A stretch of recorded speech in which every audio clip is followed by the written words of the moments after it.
The information provided by the speaker, presenter on the IDSC platform is for general information purposes only.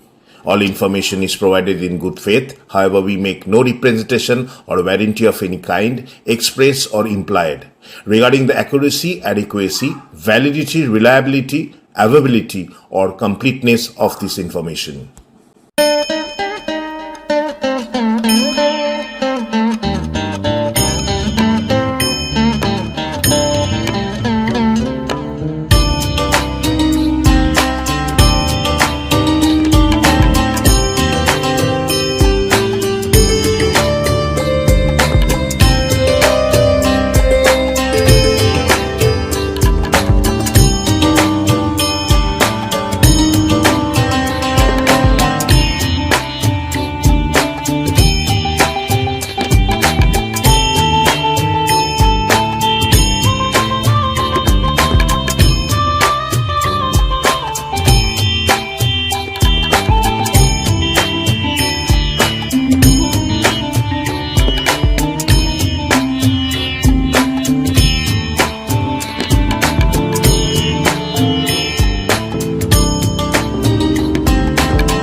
নতুন বছরে প্রতি রবিবার দেখুন, জানুন সত্য রামায়ণ, যা এখনো কোনো সংবাদ মাধ্যমে প্রচারিত হয়নি।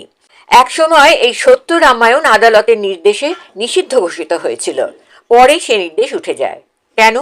তবে কি আদালত এই সত্য রামায়ণকে মান্যতা দিয়েছিল? দশরথের কি আরও 350 জন স্ত্রী ছিল? ঋষ্যশৃঙ্গ মুনি কি রাম, লক্ষ্মণ, ভরত, শত্রুঘ্নের পিতা? দেবী সরস্বতী কি কৈকেয়ীর দাসী মন্থরা? নারদের অভিশাপেই কি বিষ্ণুর মর্তে রাম হয়ে জন্মগ্রহণ? সীতা কি সম্মতি দিয়ে রাবণের সঙ্গে লঙ্কায় যান? রাম কি লক্ষ্মণকে হত্যা করতে চেয়েছিলেন? এমন অনেক অজানা তথ্য জানতে দেখুন সত্য রামায়ণ দিগদর্শন চ্যানেলে। প্রতি রবিবার রাত 10টায় প্রকাশিত হবে। লগ ইন করুন, সাবস্ক্রাইব, বেল আইকন ছুঁয়ে গ্রাহক হন।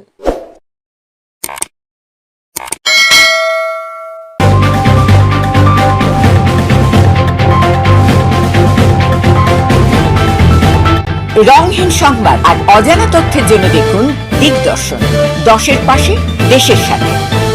উল্লেখ করতে হবে যে এই যে রামায়ণ তৈরি হয়েছে এটা সম্পূর্ণ কাল্পনিক এবং বিভিন্ন ক্যারেক্টারকে, বৈদিক সাহিত্যের বিভিন্ন ক্যারেক্টারকে তুলে নিয়েছে কবিতার মাধ্যমে এটাকে শ্রুতিমধুর করে তোলা হয়েছে।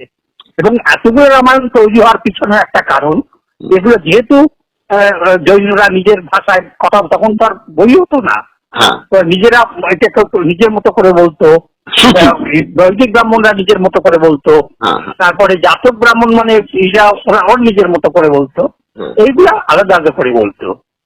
সেগুলো সেই জন্য পুরো পৃথিবীতে বিভিন্ন জায়গায় এটা কথাবাচকের মাধ্যম থেকে চলে যাওয়ার ফলে আলাদা আলাদা লোক আলাদা আলাদা হয়ে দেখেছে। রামায়ণের যেসব কাহিনী, সে সম্পর্কে কোনো প্রশ্ন নিয়ে এখনো পর্যন্ত কোনো টিভি চ্যানেল তো নয়, কোনো ইউটিউব চ্যানেলও কোনো সাহস দেখায়নি। দিগদর্শন হাজির করছে সেই সব প্রশ্ন। রামভক্তদের কাছে জানতে চাইব, গত 13 পর্ব ধরে যেসব তথ্য তুলে ধরেছি রামায়ণ সম্পর্কে, তার একটি তথ্যও যদি ভুল থাকে তথ্য প্রমাণ দিন, আমরা ক্ষমা চেয়ে নেব এবং এই সত্য রামায়ণ পর্ব পরিবেশন বন্ধ করে দেব। কিন্তু যারা রংহীন সংবাদ ও অজানা তথ্য জানতে আগ্রহী, তাদের জানাই, আমরা সত্য রামায়ণ পর্বে যা যা আলোচনা করি সেই সব রামায়ণের তথ্য যেসব বই থেকে নেওয়া হয়েছে তার কোনো বই কিন্তু নিষিদ্ধ নয়। হ্যাঁ, একথা সত্যি যে দক্ষিণের দলিত অধিকার রক্ষার আন্দোলনের অগ্রণী সৈনিক পেরিয়ার ইভি রামাস্বামীর পাথিরাঙ্গাল একসময় ভারতের শীর্ষ আদালতের রায়ে নিষিদ্ধ ঘোষণা হয়েছিল। 1930 সালে পেরিয়ার তার রামায়ণ সম্পর্কে চুলচেরা বিশ্লেষণ করে তামিলনাড়ুর কুদি আরাসু পত্রিকায় ধারাবাহিক লিখেছিলেন। 1944 সালে তার লেখাগুলির সংকলন বই আকারে প্রকাশিত হয় তামিল ভাষায়। 1956 সালে বইটির একটি পরিবর্ধিত ও পরিমার্জিত সংকলন প্রকাশিত হয়। 1959 সালে প্রকাশ হয় ইংরেজি সংস্করণ the Ramayana a true reading. 1968-তে প্রথম হিন্দি সংস্করণ সচ্চি রামায়ণ, যে বইটি প্রকাশ করেন উত্তরপ্রদেশের দলিত মূল নিবাসী আন্দোলনকারী লালাই সিং যাদব, যিনি ছিলেন বৌদ্ধ। প্রশ্ন উঠতে পারে, এত বই থাকতে পেরিয়ার রামাস্বামী রামায়ণ নিয়ে কেন লিখলেন? কারণ পেরিয়ার মনে করতেন যে রামায়ণ সম্পূর্ণ একটি রাজনৈতিক গ্রন্থ, যা ব্রাহ্মণ্যবাদী সংস্কৃতির প্রচার পুস্তক। শুধু পেরিয়ার নন, আমাদের বাংলার ঐতিহাসিক রমেশচন্দ্র দত্ত বলেছেন, পরশুরাম সপ্তবিংশতি অর্থাৎ 27 বার পৃথিবীকে নিক্ষত্রিয় করে অবশেষে রামের কাছে পরাস্ত হন। বোধহয় ব্রাহ্মণ ও ক্ষত্রিয়ের মধ্যে অনেক কাল বিরোধ ও প্রতিদ্বন্দ্বিতা ছিল। উপনিষদেও এই বিরোধের প্রমাণ আছে। মহাভারতের ক্ষত্রিয় ভীষণ তেজী, রামায়ণে ক্ষত্রিয় নিষ্প্রভ ও ব্রাহ্মণের আজ্ঞাবহ। রমেশবাবু এই মন্তব্য করেছেন তার প্রাচীন ভারতের সভ্যতার ইতিহাস বইয়ের 98-99 পৃষ্ঠায়। রমেশচন্দ্র শুধু ঐতিহাসিক ছিলেন না, তিনি ছিলেন ভারতের দ্বিতীয় আইসিএস একজন ভারতীয় হিসেবে। ব্রিটিশ আমলে ইন্ডিয়ান সিভিল সার্ভিসে যোগ দেওয়া এই দ্বিতীয় অফিসার রমেশচন্দ্র দত্ত। তিনি ব্রিটিশ শাসনের অর্থনীতির প্রবল সমালোচক ছিলেন। ইংল্যান্ড থেকে ফিরে বরোদার মন্ত্রী হয়েছিলেন। বাঙালিরা অনেকেই রমেশচন্দ্র দত্তকে চেনেন না, তাই এবার বলবো নবনীতা দেবসেনের কথা। দেশ পত্রিকায় বইয়ের ভুবন প্রবন্ধে 24শে জানুয়ারি 1998 সালে তিনি কি লিখেছিলেন? নবনীতা দেবসেন দেশ পত্রিকায় ওই সংখ্যায় 129 পৃষ্ঠায় লিখেছিলেন, 3 খণ্ডে এবার অন্ধ্রে রচিত হয়েছে রামায়ণ বিষবৃক্ষম। লিখেছেন রঙ্গনায়কম্মা। এটি একটি উপন্যাস। 1974 সালে প্রথম প্রকাশ, 76 সালের মধ্যে পূর্ণ। রঙ্গনায়কম্মার মতে রাম সামন্ততান্ত্রিক ব্রাহ্মণ্যবাদী সমাজের অসম নিষ্ঠুর সমাজ ব্যবস্থার প্রতিভূ। আপনার আমার বাঙালির গর্ব রবীন্দ্রনাথ কি বলেছেন? তিনি বলেছেন, রামায়ণ ও মহাভারত দুটোই সমাজ বিপ্লবের ইতিহাস। এবার আসি বিবেকানন্দের কথায়। বিশ্বভারতী থেকে প্রকাশিত উচ্চ মাধ্যমিক সংকলন গদ্য গ্রন্থে শূদ্র জাগরণ প্রবন্ধে 44 পৃষ্ঠায় লিখেছেন, আমাদের আপনার মধ্যে তদপেক্ষা অনেক অধিক জাতিগত ঘৃণা বৃদ্ধি আছে, এবং মূর্খ ক্ষত্রিয় রাজা সহায় হইলে ব্রাহ্মণেরা যে শূদ্রদের জিহ্বাচ্ছেদ শরীর ভেদাদি পুনরায় করিবার চেষ্টা করিবেন না, কে বলিতে পারে? রাম যে ব্রাহ্মণ্যবাদী ছিলেন তার হাজারো প্রমাণ পরবর্তী পর্বগুলিতে আরও বিস্তারিতভাবে জানাবো। এই পর্বের শীর্ষক, রামচন্দ্র কি শ্বশুরকে হত্যা করেছিলেন? অবাক হচ্ছেন, তাই তো? সীতার পিতা তো মিথিলা জনকপুরের রাজা জনকের কন্যা সীতা। যদিও রামচন্দ্রেরও নাকি আরও কয়েকজন স্ত্রী ছিল। বাল্মীকি বলেছেন, কিন্তু রামচন্দ্র শ্বশুরকে হত্যা করেছেন এমন কথা তো নেই। রামচন্দ্র তো রাবণকে হত্যা করেছিলেন। তবে কি রাবণই রামের শ্বশুর? আরও পরিষ্কার করে বলতে হয়, সীতার পিতা রাবণ। 2025-এর 5ই মে সীতার জন্মদিন, বলছেন বাল্মীকি, বৈশাখী শুক্লা নবমীতে। আমরা জানি জনক রাজা নিজেই নাকি জমিতে হাল চাষ করতে গিয়ে হালের ডগায় মাটি কর্ষণ করতে গিয়ে শিশু সীতাকে পান। তবে কি সেই দিনটিকেই বৈশাখী শুক্লা নবমী ধরব? আর সীতা শব্দের অর্থটাই বা কি? অভিধান বলছে, সীতা শব্দের অর্থ লাঙলের রেখা, হলরেখা। কিন্তু জনক রাজা যখন তাকে উদ্ধার করে কন্যাসমভাবে লালন পালন করেন, তখন তার নাম হয় জানকী, জনক নন্দিনী জানকী। রামায়ণে কিন্তু জানকী নয়, সীতা নামেই পরিচিত তিনি।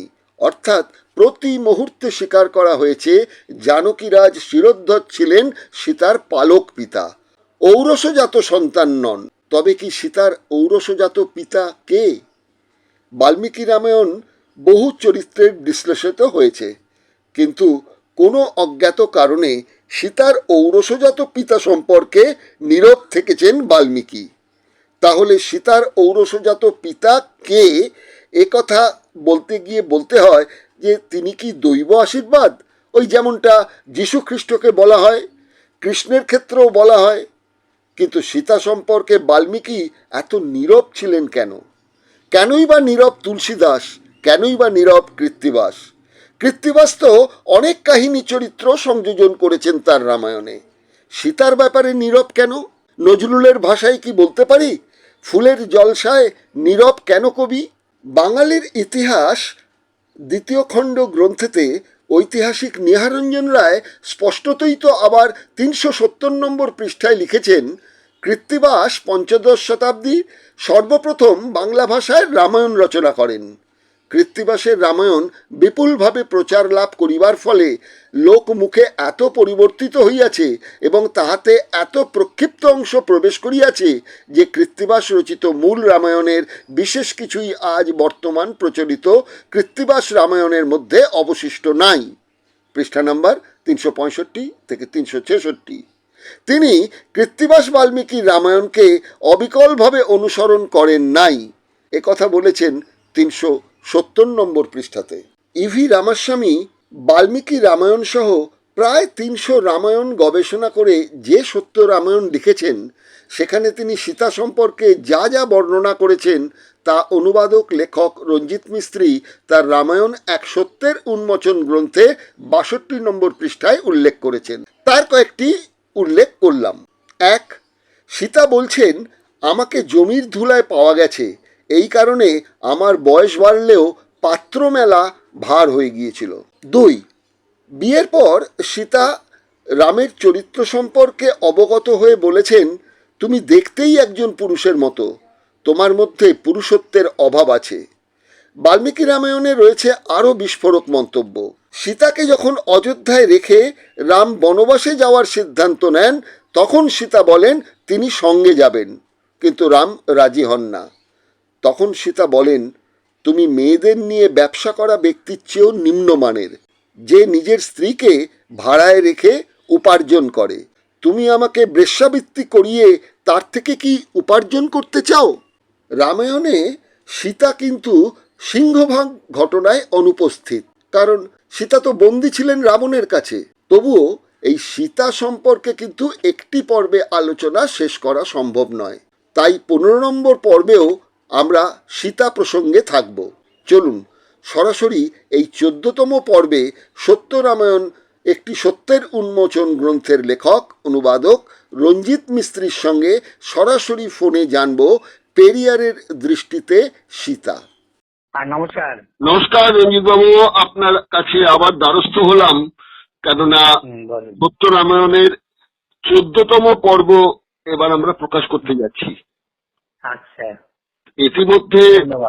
ইতিমধ্যে অনেকে ধন্যবাদ জানিয়েছেন, অনেকে বিরোধিতা করেছেন, অনেকে আক্রমণ করেছেন। তাদের কাছে আমি প্রত্যেককেই উত্তর পাঠিয়েছি যে তারা যেন একটু বাল্মীকি রামায়ণ বা পেরিয়ার ইভি রামাস্বামী রামায়ণ বা কৃত্তিবাসী রামায়ণ বা তুলসীদাসী রামায়ণ সবগুলো যেন একটু পড়াশুনো করে তারা তাদের বিরক্তিটা জানান বা তাদের বিরোধিতাটা জানান, তাহলে সুবিধা হয় ব্যাপারটা। যাই হোক, আমার কাছে পুরস্কার তিরস্কার কলঙ্ক কণ্ঠের হার। এই জায়গায় দাঁড়িয়ে এবার যে চরিত্রটি নিয়ে আলোচনা করব রামায়ণের, তার প্রধান কারণ আগামী ৫ই মে সীতা নবমী, অর্থাৎ সীতার জন্মদিন। তো আমি বিভিন্ন লোকের সঙ্গে কথাবার্তা বলে যা দেখলাম, তারা রামনবমী সম্বন্ধে ওয়াকিবহাল, হনুমান জয়ন্তী সম্বন্ধে ওয়াকিবহাল, কিন্তু সীতা নবমীটা কবে আর রাম সীতার বিয়ের তারিখটা কবে, মানে অ্যাজ পার বাল্মীকি যা উল্লেখ করেছেন সেখান থেকে বলছি, সেটা কিন্তু তারা কেউ, অনেকেই, মানে ম্যাক্সিমাম ধরুন 10 জনের মধ্যে 8 জন বলতে পারছেন না। তাহলে এই যে অনাগ্রহ বা সচেতনতার অভাব বা এটা সম্বন্ধে কোনো উৎসাহ না থাকা, যদিও বলা হয় সিয়ারাম, সেটা এখন অবশ্য পাল্টে সিয়ারামটা হয়ে গেছে জয় শ্রীরাম। হ্যাঁ, জয়শ্রী হয়ে গেছে। মহিলারাও প্রশ্ন করছে না যে সিয়ারামটা কেন জয়শ্রীম হবে, কেন লেডিস ফার্স্ট ইংরেজদের যে প্রবাদ সেই অনুযায়ী কেন সিয়া নামটা থাকবে না, এটা নিয়ে কিন্তু কোনো মহিলারাও যারা রামভক্ত মহিলা বা বিজেপি বা তার সংগঠনগুলোর সঙ্গে জড়িত তারাও প্রশ্ন তুলছেন না। যাই হোক, তাদের দায়িত্ব, তারা প্রশ্ন তুলবেন কি তুলবেন না। আমরা বরঞ্চ সীতা প্রসঙ্গে চলে আসি। তা এই সীতার জন্মদিন হচ্ছে সীতা নবমীতে। যদি বাল্মীকি এই কথাটা বলে থাকেন, তাকে তো বলা হচ্ছে যে মাটিতে পাওয়া গিয়েছিল জনক রাজা সুরধ্বজ লাঙল চাষ করতে গিয়ে তাকে পান। এই যদি ঘটনা হয়ে থাকে, তাহলে জন্মদিনটা যেটা উল্লেখ করেছেন আমাদের মুনি, আমাদের বাল্মীকি মুনি, তাহলে তিনি কি করে এই জন্মদিনটাকে পার্টিকুলার একটা ডে, তারিখ একটা নির্দিষ্ট করলেন? সেটা কি যেদিনকে এই মাটি থেকে জনক রাজা পেলেন সেই তারিখটাকে করেছেন, না কোন কোন যুক্তিতে বা কোন জায়গা থেকে এই পার্টিকুলার দিনটা জন্মদিন হিসেবে বাল্মীকি উল্লেখ করেছেন এবং সেটা শাস্ত্রীয়ভাবে গ্রহণযোগ্য হলো? আপনি কি বলবেন? হ্যাঁ, অ্যাকচুয়ালি আপনাকে আমি একটা কথা জানিয়ে রাখি যে আমি যা কিছু পড়াশোনা করেছি এটা সম্পর্কে যা জেনেছি, সেটা আমার কাছে মনে হয়নি যে আমি সম্পূর্ণভাবেই করতে পেরেছি। তা আমি এ নিয়ে আরো রিসার্চে পেপার আছে, এই কামিল বুলকের যে রিসার্চ পেপার, সেটা আমি সংগ্রহ করেছি। আচ্ছা, সেখান থেকে আমি প্রাথমিক স্তরে দুই একটা কথা আপনাকে বলতে পারি যে এই যে বৈদিক সাহিত্যে সীতা আর রামের যে সম্পর্ক বলা হচ্ছে, এখানে কোথাও কোনো উল্লেখ নেই। শুধু টুকরো টুকরো জায়গায় কোথাও ঋগ্বেদে একবার রামের কথা উল্লেখ করা হয়েছে, সীতাকে যেটা বলা হয়েছে, যেটা হাল চাষ করতে গিয়ে আপনি দেখুন লাঙল চালালে দুদিকে মাটি উঠে যায়, মাঝখানে একটা এই রেখাটাই হচ্ছে সীতা। ঠিক ঠিক ঠিক আছে, এইটাই হচ্ছে সীতার মূল নীতি। আর উনাকে সেই জন্য সীতাকে বলা হতো যে উনি ধনধান্যের দেবী। ধনধান্যের দেবী। এই থেকে শুরু হয়েছে, সেই বৈদিক সাহিত্য থেকে এটা ধীরে ধীরে ধীরে ধীরে। কেননা বাল্মীকি কি করেছেন, বাল্মীকি বিভিন্ন থেকে বৈদিক সাহিত্য থেকে হোক, জাতক সাহিত্য থেকে হোক, সেগুলো টুকরো টুকরো করে তুলেছেন। তুলে সত্যি বাল্মীকি একজন মহান কবি, এ বিষয়ে কোনো সন্দেহ নেই। অর্থাৎ এর যে এর যে সত্যতা, তা যদি আপনি তুল করতে চান, তবে সীতার জন্মের কোনো কিনারা কোথাও নেই, রামেরও নেই। তবে কথা হচ্ছে এগুলো পরবর্তীকালে তৈরি করা হয়েছে, কারণ উত্তর কাণ্ড আর বালকাণ্ড দুটাই পরবর্তীকালে লেখা হয়েছে। এটা কামিল বুলকের রিসার্চ পেপার বলছে, যার জন্য প্রক্ষিপ্ত বলা হচ্ছে, যার জন্য প্রকৃত বলা হচ্ছে এই জন্য। ঠিক আছে, তো এই নেই, এটা আমাদের সবচেয়ে প্রথমে উল্লেখ করতে হবে যে এই যে রামায়ণ তৈরি হয়েছে, এটা সম্পূর্ণ কাল্পনিক এবং বিভিন্ন ক্যারেক্টারকে, বৈদিক সাহিত্যের বিভিন্ন ক্যারেক্টারকে তুলে নিয়েছে কবিতার মাধ্যমে, এটাকে শ্রুতিমধুর করে তোলা হয়েছে। এবং এতগুলো রামায়ণ তৈরি হওয়ার পিছনে একটা কারণ, যেগুলো যেহেতু জৈনরা নিজের ভাষায় কথা, তখন তো আর বই হতো না, নিজেরা এটাকে নিজের মতো করে বলতো, বৈদিক ব্রাহ্মণরা নিজের মতো করে বলতো, তারপরে জাতক ব্রাহ্মণ মানে ওর নিজের মতো করে বলতো, এইগুলা আলাদা আলাদা করে বলতো। সেগুলো সেই জন্য পুরো পৃথিবীতে বিভিন্ন জায়গায় এটা কথাবাচকের মাধ্যম থেকে চলে যাওয়ার পরে আলাদা আলাদা লোক আলাদা আলাদা হয়ে দেখেছেন।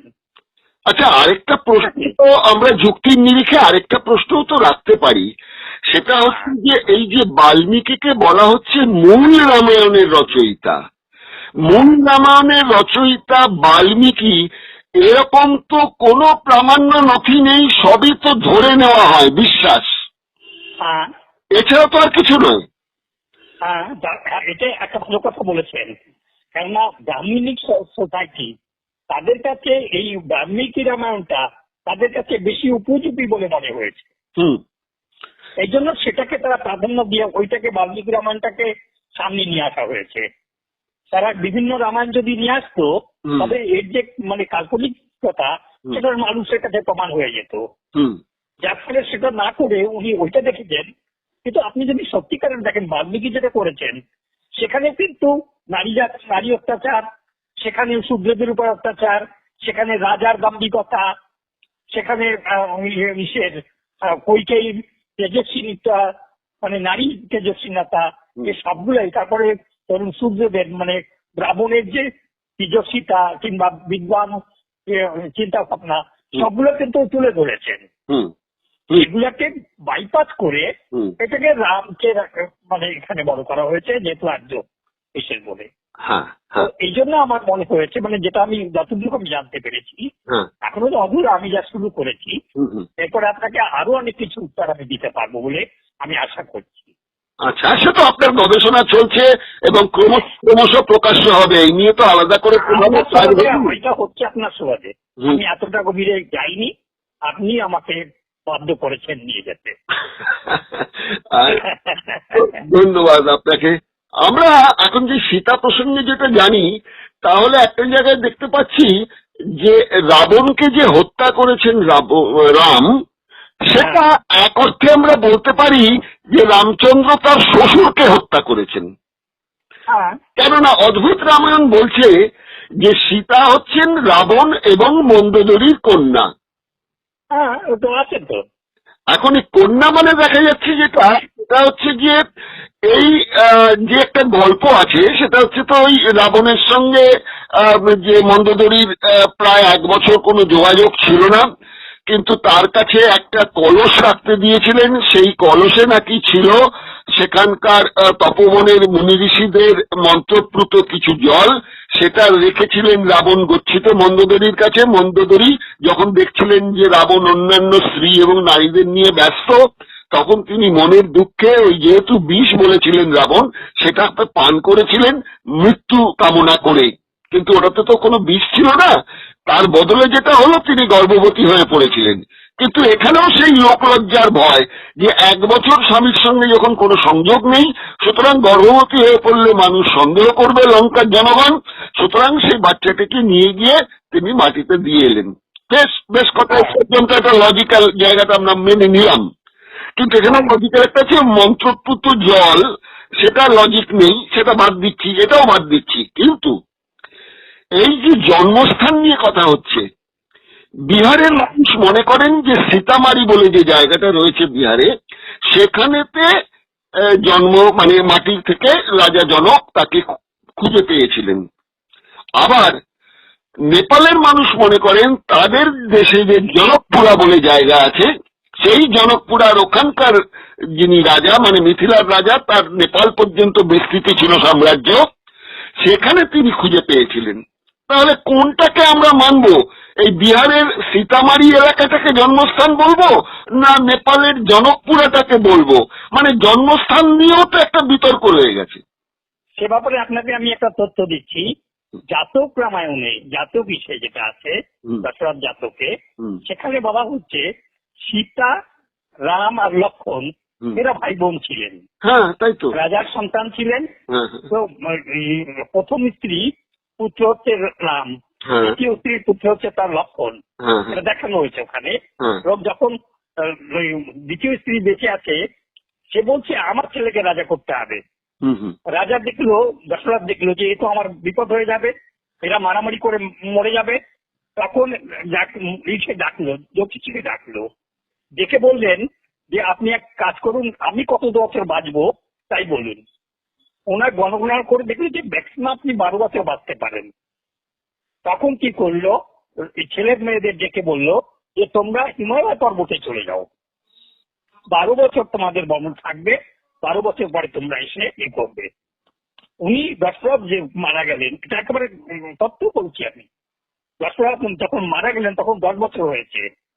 তখন গিয়ে রামকে বললো যে আপনি চলে আসুন, কেন বাবা তো মারা গেছে। বলছেন না, আমি আসতে পারবো না, যেহেতু বাবা আমাদের বলেছেন যে 12 বছর জঙ্গলে থাকতে হবে, তাই আমি 12 বছর কমপ্লিট করেই আসবো। তারপরে ওরে এসেছে, সেখানে এটা- ভাই বোন দেখিয়েছে, ভাই বোন, রাম লক্ষণ এবং সীতা এরা ভাই বোন। তো এটা ভাই বোন দেখিয়েছে। হ্যাঁ, এটা আবার তো ওইদিকে দেখাচ্ছে হুম। যে রাবণের স্ত্রী মন্দাদরীর মেয়ে। হ্যাঁ, আর এদিকে রাজত্বটাও তো বলা হয়নি অযোধ্যায়, বলা হয়েছে বেনারস। হ্যাঁ, ওই যে পাহাড়ে যাচ্ছে ওইটাই অদ্ভুত জিনিস। হ্যাঁ, আচ্ছা, এবার আরেকটা তথ্য বলছে যে অপ্সরা রম্ভা তিনি যাচ্ছিলেন রাবণের ভ্রাতুষ্পুত্র নলকুবেরের ডাকে তাকে ইন্দ্রিয় সুখ দিতে। পথিমধ্যে রাবণ রম্ভাকে তার গতিরোধ করেন, হ্যাঁ, করে নিজের ভোগ করার জন্য রম্ভাকে জবরদস্তি করেন। রম্ভা তখন বলেন, আমাকে অনুমতি দিন, আমি প্রথম যাকে কথা দিয়েছি তার কাছ থেকে ঘুরে আপনার কাছে আসব। কিন্তু রাবণ রাজি হলেন না, রম্ভাকে ধর্ষণ করলেন। রম্ভা তখন বললেন যে আমার ইচ্ছার বিরুদ্ধে তুমি ধর্ষণ করছো, তার জন্য আমি গর্ভবতী হলে আমার যে সন্তান হবে সেই তোমার মৃত্যুর কারণ হবে। এটা একটা গপ্প আছে। একটা দিক ওটা। আরেকটা গপ্পে বলা হচ্ছে যে বেদবতী ছিলেন এক রাজার কন্যা, সেই বেদবতীকে রাবণ নাকি ধর্ষণ করেছিলেন। তখন বেদবতী বলেছিলেন যে তুমি আমাকে যখন ছুঁয়েছ আমি অসতী হয়ে গেছি, সুতরাং আমি আত্মহত্যা করছি, আমি পরের জন্মের জন্ম নেব, নিয়ে তোমাকে তোমার হত্যার কারণ হব। তো এখানে বলা হচ্ছে রাজা পদ্মাক্ষের কন্যা পদ্মা ছিলেন এই বেদবতী। তো এই ধরনের নানা রকম আখ্যান ঢুকেছে, কিছু বাল্মীকি ঢুকেছে, কিছু তুলসীদাসী রামায়ণে ঢুকেছে, অন্যান্য যে রামায়ণ আছে সেসব রামায়ণেতেও এই ব্যাপারগুলো ঢুকেছে। এখন সীতা এটা পরিষ্কার, সকলেই মানছেন যে সীতা শিরোধ্বজ অর্থাৎ জনকরাজের নিজের কন্যা নন, তিনি তাকে উদ্ধার করেছিলেন, পালক পিতা। ঠিক এই জিনিসই আমরা আবার দেখতে পাচ্ছি। এখানে একটা কথা আপনাকে আমি একটু ক্লিয়ার করে দিচ্ছি। জনক যেহেতু একজন কৃষক ছিলেন, কৃষক রাজা, কৃষক ছিলেন, ও কৃষি পালন করতেন, এবং সীতাকে উনি এই বলে প্রস্তুত করেছেন যে এ হচ্ছে ধন্যধানের দেবতা, দেবী, বুঝলেন তো? এখান থেকে কিন্তু জনক, কিন্তু বৈদিক সাহিত্যে কোথাও এমন নেই যে জনকের কন্যা সীতা এবং সীতার হচ্ছে স্বামী হচ্ছে রাম, এরকম কোন জায়গায় কোন রকম কোন চিহ্ন নেই। হ্যাঁ, তো এখন এটা তো যারা ধর্মে বিশ্বাস রাখেন বা রামায়ণ মহাভারতকে সত্যি ঘটনা বলে, ঐতিহাসিক ঘটনা বলে মনে করেন, তারা তো এটা বলতে পারেন যে রামায়ণ এবং মহাভারত এই কাব্যগুলো সো কল্ড মহাকাব্য। কেন বিদ্যাসাগর কখনোই বলেননি যে এগুলো মহাকাব্য, কখনোই উল্লেখ করেননি তিনিও, বিদ্যাসাগর। সুতরাং বিদ্যাসাগরের মতো পণ্ডিতের কথাটাকে আমরা ফেলে দিতে পারছি না, অন্য কেউ ফেলে দিলে ফেলে দিতে পারেন। তো যাই হোক, তো সেখানে কিন্তু বলা হচ্ছে যে বেদ পরবর্তী যুগের হচ্ছে রামায়ণ রচনা। সুতরাং আপনি বেদেতে কি করে রামায়ণের উল্লেখ পাবেন, এটাও তো তারা বলতে পারেন। এটা তো আপনি তাই বলছেন, কিন্তু ব্রাহ্মণিক সোসাইটি কি বলে, এটা মহাকাল থেকে চলে এসছে, অতীত কাল থেকে, তার কোনো নেই, সেটা তো বলছেন। সেটা কোথা থেকে বলছেন? বৈদিক সাহিত্যেই নেই, তা কি করে এটা মহাকাল থেকে আসে? ঠিক, 3 লক্ষ বছর আগের কাহিনী বলছেন রামায়ণ, এটাও ঠিক কথা। কি করে হবে যদি বৈদিক সাহিত্যের কোথাও তার উল্লেখ তেমন নেই? 1-2 জায়গায় রাম, 1-2 জায়গায় টুকরা সীতা ধনুদানের এই ধরনের দেখা হচ্ছে, তাও সপ্তম দেবী, মানে যতগুলো পুরুষ দেবী আছে তার মধ্যে তার স্থান সপ্তমে বৈদিক সাহিত্যে, মানে সে ব্রহ্মসূত্রে কিংবা বেদে, ঋগ বেদে। এগুলো তো আমাকে দেখতে হবে, না তখন আর দিলে কি করে আপনি প্রমাণ করবেন যে এগুলা 3 লক্ষ বছর আগে, ক্রেতা যুগে, অমুক যুগে, তমুক যুগে? মিথ্যা কথাগুলোর একটা সীমা তো আছে, সেটা কিন্তু আপনাকে প্রুভ করতে হবে, না? আচ্ছা, এবার যে প্রশ্নটা চলে আসতে চাইছি সেটা হচ্ছে যে এই যে সীতা কারণ যে জায়গায় রাম পূজিত হন একমাত্র এই অযোধ্যার যে মন্দির হয়েছে রামলালা, অর্থাৎ রামের বাল্যকালটিকে স্মরণ করে এই মন্দিরটা তৈরি হয়েছে। তো এর কারণটা আমার জানা নেই যে কেন শুধু রামলালা বলে রামের বাল্যকালকে, কেন বাল্যকালের তেমন কোনো মাহাত্ম্য বর্ণনা কিন্তু নেই, কোন রাম নেই। তো সেখানে আমার যেটা মনে হয়েছে, দুষ্টু লোক তো তাই দুষ্টু বুদ্ধি আসে মাথায়, সেটা হচ্ছে তার কারণ হচ্ছে বাল্যকালটা যেহেতু ছিল বিতর্কের বাইরে, তার জন্য ওই বাল্যকালের মূর্তিটাকেই ওখানে প্রতিষ্ঠা করা হলো, সীতা বা লক্ষ্মণকে তার পাশে রাখা হলো না। তাহলে এই যে সীতার জন্ম আগামী এই 2025 সালে হতে চলেছে 5ই মে, অর্থাৎ বৈশাখ মাসের শুক্লা নবমী তিথি। এই শুক্লা নবমী তিথির এই সীতার জন্মদিনটি কিন্তু মানুষের কাছে সেরকম গ্রহণযোগ্যতাটা পায়নি, জনপ্রিয়তাটাও সেরকম ভাবে পায়নি। এবং যদি কাউকে জিজ্ঞাসাও করা হয় যে রাম সীতার বিয়ের দিনটা কবে উল্লেখ করে গেছেন বাল্মীকি, সেটাও কিন্তু স্পষ্ট জবাব রাম ভক্তদের কাছে মিলবে না। তাহলে সীতা সম্বন্ধেই অনাগ্রহ, অর্থাৎ নারী সম্পর্কে আর্য পুরুষদের যে ধারণা, সেই ধারণাটাই কি ক্রমাগত আজকের দিনে সেই পুরুষদের মধ্যে এবং পুরুষদের দ্বারা প্রবাহিত হয়ে নারীদের মধ্যেও কাজটা করছে? সীতার জন্মদিন সেরকম কোনো গুরুত্বপূর্ণ ব্যাপার নয়। আপনি যদি সত্যি এটাও যে একটা ব্যাপার আপনি দেখবেন, এখনো উত্তর ভারতের সমাজে আপনি যদি যান তবে দেখবেন নারীদের অবস্থানটা কোথায়। নারীদের অবস্থান এখনো সেই নিম্ন থেকে নিম্নমানের অবস্থায়। এবং যারা শূদ্র পুরুষ আছে তাদের কাছেও তাদের নারীদের কোনো মর্যাদা নেই। আমি ব্রাহ্মিক সোসাইটির কথা তো ছেড়েই দিলাম, সেটাও নেই। অর্থাৎ এই নিয়ে যদি আপনি সবচেয়ে বড় কথা জানেন তো, যে এই যে কাস্টিস্ট যে এটা ছিল, সেটা হচ্ছে তুলসী দাস। এই তুলসী দাসের কাস্টিক মানসিকতার তরফ থেকে এই রামায়ণকে নতুন করে ভাবানো শুরু হয়েছে। আপনি যে একটা ভালো করে দেখবেন, উনি লিখছেন এক জায়গায় শূদ্র, পশু, নারী, এরা সব কারণের অধিকারী। বুঝলেন তো? লিখছেন শূদ্র, পশু, নারী কারণ কি অধিকারী, এবং এদের পিটিয়ে ঠিক করা উচিত। এবং এদের বিশ্বাস চলবে না, এদের বিশ্বাস করা চলবে না। বিশ্বাস করা চলবে না, এদের পিটিয়ে ঠিক করতে হবে। আমরা আরেকজন ঐতিহাসিক রমেশচন্দ্র দত্ত, যিনি একজন ব্রিটিশ আমলের দ্বিতীয় ICS অফিসার ছিলেন, তিনি ইংল্যান্ডে বসে এই ব্রিটিশদের যে অর্থনীতি সেটা ভারতের জন্য কত ক্ষতিকারক সে নিয়ে সমালোচনামূলক পুস্তক লিখেছেন ইংল্যান্ডের মাটিতে বসে। এইরকম সাহসী ব্যক্তি ওই চাকরি ছেড়ে ফিরে চলে আসেন এবং বরোদার, সেই গুজরাটের কথাই আসছি, ওই বরোদার এক রাজার মন্ত্রী হিসেবে জয়েন করেন, অর্থমন্ত্রী হিসেবে, মানে স্বাধীনতা সংগ্রামের আগের কথা বলছি। তো পরবর্তী সময় তিনি একটি বই লিখেছেন, সেটা হচ্ছে প্রাচীন ভারতবর্ষের সভ্যতার ইতিহাস। সেখানে তিনি পরিষ্কার করে লিখেছেন যে পরশুরাম সপ্তবিংশতি অর্থাৎ 27 বার পৃথিবীকে নিষ্ক্ষত্রিয় করে অবশেষে রামের কাছে পরাস্ত হন। বোধহয় ব্রাহ্মণ ও ক্ষত্রিয়ের মধ্যে অনেককাল বিরোধ ও প্রতিদ্বন্দ্বিতা ছিল, উপনিষদেও এই বিরোধের অনেক প্রমাণ আছে।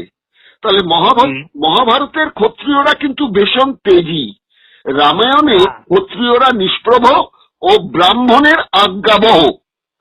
তাহলে ব্রাহ্মণের আজ্ঞাবহ হয়ে রামচন্দ্রের যা পরবর্তীকালে পদক্ষেপ, সেখানে প্রতিটি মুহূর্তে আমরা দেখেছি যে রামচন্দ্র কিন্তু ওই ব্রাহ্মণ যারা পুরোহিত, one of them Vishwamitra, one of them Vashishtha, এদের কথায় ওঠবোস করেছেন। তাহলে সীতাকে বনে পাঠানোর যে ডিসিশন ছিল সেটা কি রামের একা ছিল, না সেই ব্রাহ্মণরাই পরামর্শ দিয়েছিলেন যে জনগণ যদি আপনার স্ত্রীকে সন্দেহ করে তাহলে আপনার প্রতি আস্থাটাও নষ্ট হবে, রাজত্বটা হাতছাড়া হয়ে যাবে, আপনি বরঞ্চ এই স্ত্রীকে বিদায় দিন, আপনার তো আরো অনেক স্ত্রী আছে, এই স্ত্রীকে আপনি বিদায় দিন। এরকম ঘটনা ঘটতে পারে। অবশ্যই ঘটতে পারে। আপনি দেখবেন সেখানে কিন্তু মুনিরা কিন্তু বিরোধ করেনি যে ঈশাকে নিয়ে যাওয়া যাবে না, ঈশাকে নিয়ে যাওয়া ঠিক নয়। এটা কিন্তু বলেনি তেমন ভাবে। এবং সবচেয়ে বড় কথা সীতা চেয়েছে, একটা জিনিস হয়েছে এখানে, আপনি লক্ষ্য করে দেখবেন, নারীরা কিন্তু প্রত্যেকেই চেয়েছে সীতা চলে যাক, সীতাকে শুদ্ধ রাখতে, কেননা ভরত আছে, বাকিরা আছে, সে রাম যদি একা যায় তো ওখানে কি হবে, এরা সবাই ওকে খেয়ে নেবে, অর্থাৎ তাকে সতী সাবিত্রী বলে প্রমাণ করা যাবে না। কিন্তু সেটা আবার ঘটলো, ওখানে গিয়ে রামের সঙ্গে রাবণের তাকে নিয়ে গিয়ে সেখানেই করলো। তারপরে সে সতী সাবিত্রীর যে ত্যাগ, সেটা তাকে ক্ষতিগ্রস্ত করার জন্য যখনই সে প্রেগনেন্ট হয়ে গেল, যেমন আজকের দিনেও যদি কেউ সমাজে প্রেগনেন্টেড হয়ে যায় এরকম অবিবাহিত মহিলা মেয়েরা, তাদের অন্য কোথাও নিয়ে গিয়ে প্রেগনেন্ট করানো পরে তাকে নিয়ে আসা হয় কিছুদিন পরে। এরকম অবস্থা সীতার সঙ্গেও হলো, কিন্তু সীতা নিজেই বাঁচলো না, এক সময় সে নিজেই তাকে মরতে হলো। এবং সীতাকে যে সময় পাঠানো হলো বনবাসে, তিনি তো বিশ্বমিত্র মুনির আশ্রমটা পরিদর্শন করতে চেয়েছিলেন, যেহেতু তিনি তখন প্রেগনেন্ট ছিলেন, স্বামীর কাছে আবদার করেছিলেন। সেই সুযোগটা নিয়ে রামচন্দ্র তাকে তো পাঠিয়ে দিলেন বিশ্বামিত্রের আশ্রমের নির্বাসনে। সবচেয়ে বড় কথা যে একজন প্রেগনেন্ট মহিলা, একজন তাকে এত তীব্র মানবতা বিরোধী কাজ,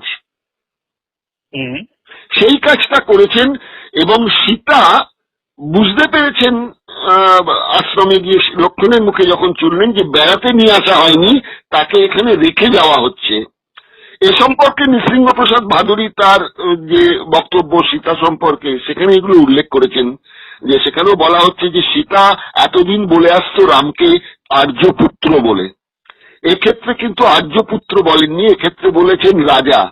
যে আমি যদি রাজার স্ত্রী না হই, আমি যদি সামান্য একজন অযোধ্যার নাগরিক হয়ে থাকি, একজন রাজা হয়ে যে ঘটনাটা ঘটালেন সেটা কি রাজার কর্তব্য কি এটা, এই বলে সীতা কিন্তু তিরস্কার করছেন রামচন্দ্রকে, করছেন সেটা, এই কথাটা বলছেন।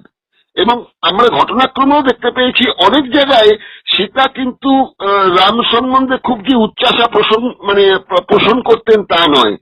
প্রতি মুহূর্তে আমরা বাল্মীকি রামায়ণে পেয়েছি যে সীতা রামের প্রচন্ড সমালোচনা করছেন। করছেন প্রত্যেক জায়গায়। পুংসক পর্যন্ত বলেছে তুমি আমাকে বেশ্যাবৃত্তি করতে নিয়ে পাঠিয়ে দিতে চাও, তুমি তোমার নেই, পুরুষত্বই নেই, এই সমস্ত কথা উল্লেখ করেছে, অনেকবার বলেছে এগুলা। এই ব্যাপারটা আমরা যেটা পাচ্ছি, বাংলার যিনি একজন কবি পুত্রী, যার নাম চন্দ্রাবতী, চন্দ্রাবতী কিন্তু এই রামায়ণ নয়, আমার মনে হয় উনি যেটা লিখেছেন বলা হচ্ছে সে কথা, উনি লিখেছেন রামায়ণ নয়, উনি লিখেছেন সীতায়ন। সীতার চরিত্র একজন মহিলা হিসেবে একটি মহিলা চরিত্রকে বিশ্লেষণ করে তিনি তার জায়গা থেকে বলেছেন। এই ব্যাপারে বিশদ একটা নবনীতা দেবসেনের বইতেও লেখা আছে এই ঘটনাগুলো। তাহলে সীতা চরিত্রটাকে আমরা একদিকে যেমন পাচ্ছি খুব স্ট্রংলি তিনি তর্কের যুক্তিবাদী ছিলেন, আবার পেরিয়ার রামস্বামী তিনি যে লিখেছেন রামায়ণটা, যেটা আপনি ওখানে অনুবাদ করেছেন, সেখানে সীতা চরিত্রকেও কিন্তু বলা হচ্ছে যে তিনি কিন্তু তার ভাষা এবং তার ব্যবহার এগুলো ছিল ঝগড়ুটে মহিলার মতন, পেরিয়ার বলছেন। এই ব্যাপারটা যদি একটু বলেন। দেখুন, যদি আপনি সীতার এই চরিত্র দেখেন, কথোপকথনের মাধ্যমে যেটা তিনি বলতে চেয়েছে সেটা দেখেন, সে ব্যাপারে সে অনেক নিম্নমানের এবং অনেক কটূক্তি করেছে যেগুলা সাধারণ নারীরা করে না। কিন্তু একটা জিনিস সঙ্গে সঙ্গে বলতে হবে, যেহেতু রামের চাইতে বয়সে বড় ছিল, সেই জন্য রামকেও করতো না, রামকেও কখনো সেইভাবে মানতেনই না যে ও আমার পতি কিংবা আমারই। যার ফলে ও নিজেরটাই অনেক সময় চালিয়েছে, এটা কিন্তু একদম সত্যি কথা। এবং পেরিয়ার রামস্বামী যে কথাগুলো বলেছেন, সেখানে বলেছেন যে শুধু স্বামী নয়, স্বামীর যিনি সবচেয়ে বেশি অনুগত লক্ষণ, সেই লক্ষণের সঙ্গেও ভালো ব্যবহার করতেন না সীতা। না, করতে না তো। যেমন ধরুন, যখন করেছে, যখন রাম যখন হরিণের পিছনে দৌড়াচ্ছে, হ্যাঁ। তখন লক্ষণ যেতে চাইছে না। হুম, হুম, তো সীতা কি বলছে জানেন? হুম, বলছে তুমি আমাকে ঘরে রেখে আমার দিকে তাকিয়ে বসে থাকতে চাও, হুম, আমাকে তুমি করতে চাও, ভোগ করতে চাও, হুম, যার ফলে তুমি রামকে বাঁচানোর জন্য চেষ্টা করছো না। হুম, এখানে তর্কবাগ হিসাবে অনেকেই তুলে ধরছে যে ভরত ইসেকে লক্ষণকে পাঠিয়ে দিয়ে ও ওখানে সুযোগ খুঁজছিল যাতে ওখানে রাবণ আসে। এখন এগুলো কেউ উল্লেখ করেছে যাতে করে তার সঙ্গেও চলে যেতে পারে। ওরাও ভোগ বিলাসী ছিল, ওই রাবণের বিশাল সাম্রাজ্য, সেখানে গিয়ে কিছুদিন সুখ সুবিধা করবে, এখানে জঙ্গলে আর থাকতে পারছে না। এ ধরনের মন্তব্য করা হয়েছে কোথাও কোথাও।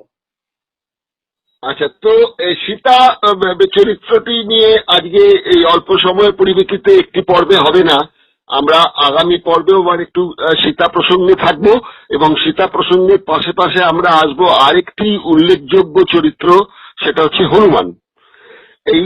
এই দুটি সম্পর্কে আমরা আগামী পর্বে আরো বিস্তারিত ভাবে যাব, কেমন? অবশ্যই। তাহলে আজকে এই পর্বটি এখানেই শেষ করছি। হ্যাঁ, ঠিক আছে, এখানে শেষ করুন আজকে। আগামী দিনে আমিও কিছু তথ্য খুঁজি, যতটা পারি আপনাকে তুলে ধরার চেষ্টা করব, নিশ্চয়ই, যাতে আপনার সহায়ক হিসাবে এই কাজটা আমি করতে পারি। নিশ্চয়ই, নিশ্চয়ই, এই চেষ্টা আমি কাজ করছি। ঠিক আছে, খুব ভালো লাগলো, এবং আমি নিজেকেও খুব সৌভাগ্যবান মনে করছি আপনার এই প্রচেষ্টার জন্য। অবশ্যই আমরা একে অন্যের পূরক, সন্দেহ নেই। আজ এখানে আবার দেখা হচ্ছে সামনের রবিবার।